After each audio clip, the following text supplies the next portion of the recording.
Hey guys, Mark Lyon here, Lion Horses. Today I'm going to show you how to set up a Mecate Rein on your headstall. So I have this one here. This is one I made, and I like having a little Turk's head knot on the end. That's a 6-bite Turk's head with that's a herringbone interweave. And so anyway, a lot of your Mecate Reins will come with a little ball and sometimes a little tassel on the end. Sometimes got a little horsehair tassel, and then the other end it'll have a little popper. So anyway, that's kind of how they normally come. If it doesn't have a knot on the end, you can just tie a knot on the end, and I did that for quite a few years, and works pretty good. I'll leave a link to a video on how to do that at the end up in the corner, so if you guys want to know how to do that. So you're going to have your snapple bit, and you're going to put some slobber straps on there, and the slobber straps provide a really good way to attach a rope to the bit and still have it adjustable. So what I'm going to do is I'm going to take that rope and I'm going to stick it through that little hole there. And I like the hole just to be round. Sometimes they'll have a little slit on it. Sometimes for me that gets in the way more than anything. So when I make mine, I just order the slobber strap, and then I punch a hole in it. And I don't put a little slit in there, but so now you're going to have that in there, and the nice thing about that is that can swivel.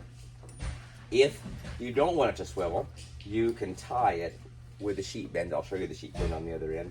It's a pretty easy knot, but I like it if it swivels. That way I can get a figure 8 out of my reins when I'm riding.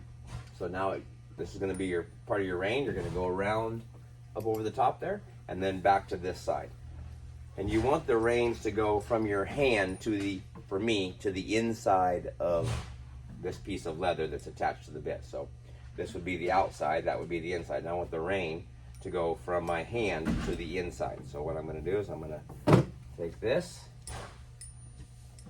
go from the inside to the outside. Like that. And I already had this tied on a bit once before, so I got a little where it's kind of dirty there. I kind of know that's where it's going to be fairly good for me. So what I'm going to do is I'm going to tie that sheet bend on there. So I'm going to go around. You can tie it going towards the front or towards the back, depending on what you want. There it is, like that. There's a little sheet bend. The nice thing about it's an easy knot to move. So you can just loosen it up, and then you can put a little bit more of the rein or a little bit more of the lead rope in, through that deal there, so you can make the reins a little longer or a little shorter. So if you're riding an Arab, got a little shorter neck, you can take that rein, make it a little shorter, and use a little bit longer lead rope. And then if you're riding maybe a couple horses later, you get on a thoroughbred, and he's got a long neck, you can take some of that lead rope and stick it into the reins, have a little shorter lead rope, a little longer rein, kind of get that rein so it's set for the whole size of horse you're riding. So that's one of the advantages of having that rope rein with a little extra. That way you can kind of adjust it to how it fits you. So anyway, that's how I set mine up. Like I say, we're all trying to be the person our horse deserves, and hope this helps.